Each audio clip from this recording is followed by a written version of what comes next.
5 levitations caught on tape. The Georgia sleep levitation. So the story goes that a woman named Diane Crosby was staying with a female friend and began to notice that each morning when she awoke, she would be covered in strange bruises. In order to try to determine what was happening, she set up a camera to record herself sleeping. When she viewed the recording the next day, this is what she saw.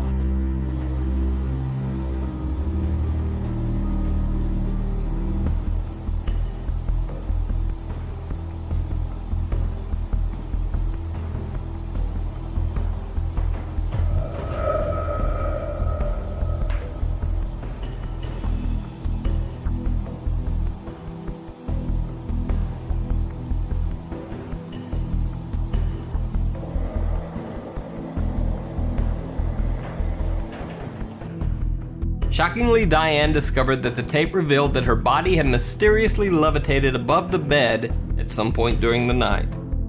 The TV show Fact or Faked attempted to replicate Diane's strange nocturnal levitation, but trying to reproduce the footage turned out to be harder than they expected. The crew had to spend thousands of dollars to build a massive metal frame with a complicated system of levers, pulleys, and wires. And then, even after all that, they had to process the finished video with CGI software just to try to replicate the original video. The Levitating Shaman. In the late 1970s, a German film crew were producing a documentary on a remote African tribe. Legend had it that the shaman of the tribe could perform amazing magical feats, including levitation. The German documentary crew set up and began filming as the shaman performed his ritual. To their amazement, he was seemingly able to float over 2 to 3 feet in the air for several minutes. He then collapsed to the ground from exhaustion. Despite there being 2 cameras filming the shaman from different angles, the documentary filmmakers found no evidence of wires or harnesses that could be used to lift the shaman so high in the air. Dynamo. Dynamo is the performing name for English magician Stephen Frame. Dynamo is best known for his television series, Dynamo Magician Impossible, where levitation and illusions have become a common staple of the magician's bag of tricks.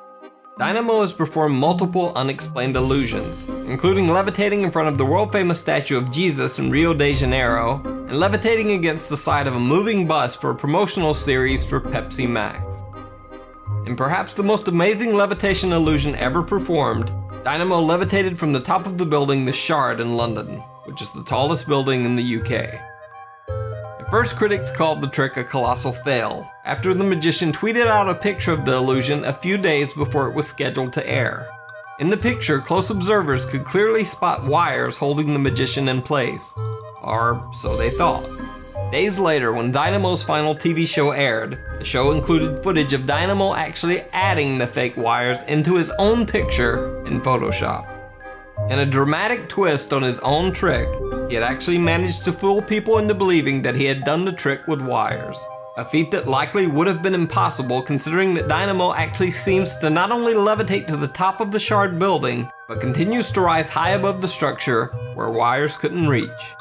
To this day, no one knows exactly how Dynamo performed his amazing levitation trick, but one thing is certain, it wasn't with the aid of his photoshopped wires. The Enfield Levitations.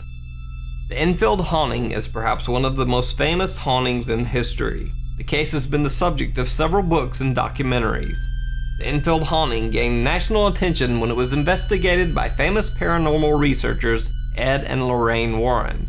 This investigation later became the plot for the popular horror film The Conjuring 2. Now, one of the most famous photos from the Enfield haunting is that of 11-year-old Janet Hodgson supposedly levitating above her bed. Many have dismissed the photo as simply a picture of the girl jumping from her bed and caught midair on film. However, multiple witnesses have claimed that Janet's levitations were a common occurrence, and that they themselves had been present and saw the levitations with their own eyes. What makes this case especially odd are the other supernatural phenomena that were recorded in the house. Parapsychologist Maurice Grosse conducted experiments where a lamp was repeatedly ripped from its wall socket and thrown across the room by some mysterious force. At one point, one of Janet Hodgson's shoes was seemingly thrown at him as he tried to leave. 2 English policemen reported witnessing a chair levitate 4 inches off the ground and move down the hallway right in front of their eyes. It came off the floor, or maybe a half inch, I should say, and I saw it slide off to the right, about 3.5 to 4 feet before it came to rest. I checked to see whether or not it could possibly have slid along the floor. I placed a marble on the floor to see whether or not the marble would go in the same direction as the chair did, and it didn't roll at all. I checked for wires under the cushion of the chair, and I could find no explanation at all. And perhaps strangest of all, Janet Hodgson would often speak in the voice of a spirit she called Bill. Now keep in mind that the audio that you're about to hear is the recording of an 11-year-old girl speaking on tape. I want you to tell me whether you remember what happened to you when you died. Just before you died and just after you died.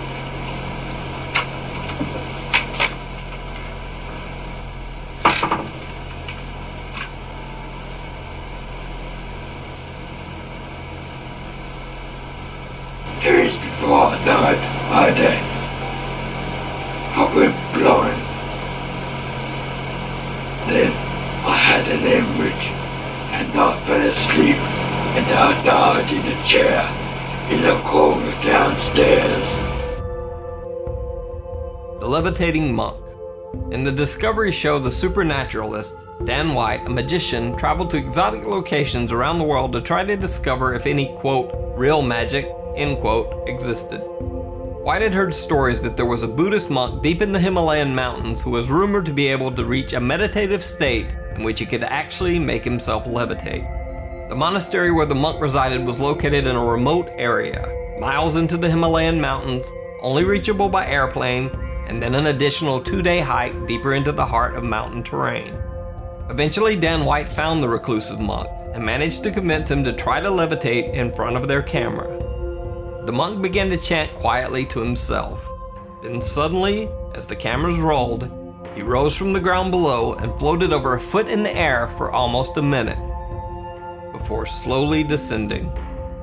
The host of the show, Dan White, a magician for over 20 years, could not explain how the monk had seemingly been able to make himself levitate right before their eyes.